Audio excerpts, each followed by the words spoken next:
Bruchim aboim b'shem Hashem. What a great zchus that throughout the entire world, on virtually every continent, we are all united, learning the Torah of the Heilige Zera Shimshon. Today's shir is for zchus and refuah shalema, for Yashar David ben Chinna, Miriam Devorah bas Esther, Rabbanit Simi Simcha bat Miriam, a zchus for all of the hostages, Yehi Ratzon, that they all return home safe and sound, Tekaf Umiyad, and Besuros Tovas, for Sarah Edel, Bas Elisheva Miriam. We learn that they brought the person who was afflicted with Tzaras to the Kohen. The Zera Shimshon notes that the Kohen is the one that decides whether the Tzaras is Tahar or Tameh. He asks, why isn't this done by a Rav or a Talmud Chacham, the usual decisives of halacha? Rabbeinu cites the Medrash in Vayikra Rabbah, that at the time when Moshe Rabbeinu learned that Aaron was going to be the one that would check the Tzaras, he was upset. He felt that it wasn't honorable for Aaron to do this. He thought it might be beneath his dignity. To answer him, Hashem asked, doesn't Aaron benefit from all the Chaf Daled Matnas Kahuna, the presence of Kahuna that he gets? The Zera Shimshon asks, how did this answer Moshe Rabbeinu's question? Rabbeinu explains that Tzaras comes about because of Lashon Hara. When someone talks about another individual's shortcomings, Tzaras could appear.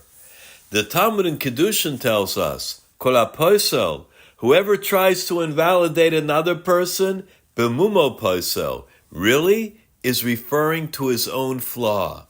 In reality, it is this person who has the very chisaron of which he's accusing his friend of.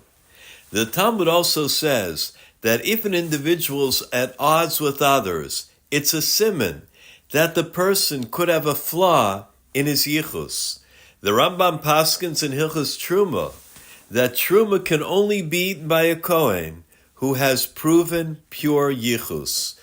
That is why the Zera Shimshon says that the Kohanim were the ones who checked the Tzaras. The Kohanim were the ones that ate Truma and Kodshim, and they had to be pure. Once there was a bocher named Rafi. He had been wounded in war and was carried to the house of the great Baba Sali. He had been discharged from the hospital, but one of his feet were very bad. The doctors did not even know whether they would be able to save the foot. Some of Rafi's relatives suggested that perhaps he should go to Rav Abu Chatzera, who was known to do wonders with his tefillos. They brought him to Baba Sali. He looked at Rafi after he heard of his plight, and he said to him, do you put on tefillin every day? Rafi answered, no. Then Baba Sali said, do you observe the Shabbos? Rafi said, no. Baba Sali said, we believe that Hashem gives koach in all of our limbs in order that we should be mekayim his mitzvos.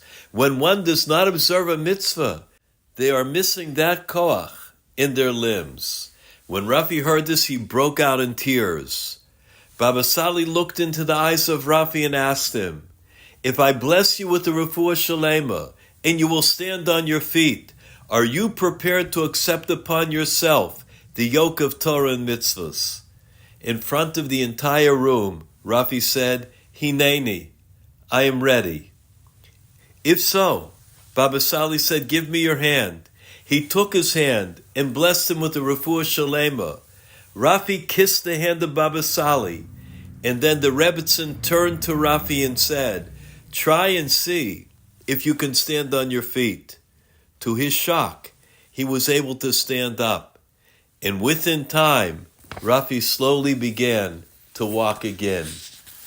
Weeks later, the Bochrim came from the Yeshivas HaNegev. They came to the house of Baba Sali together with Rafi, and they made a huge Sudas Hodah. Be'ezer Hashem Yisparach, we will be continuing with our Shir in Zera Shimshon. I wish everyone may umke deliba, Besuros Tovos, Yeshuos, V'nechamos.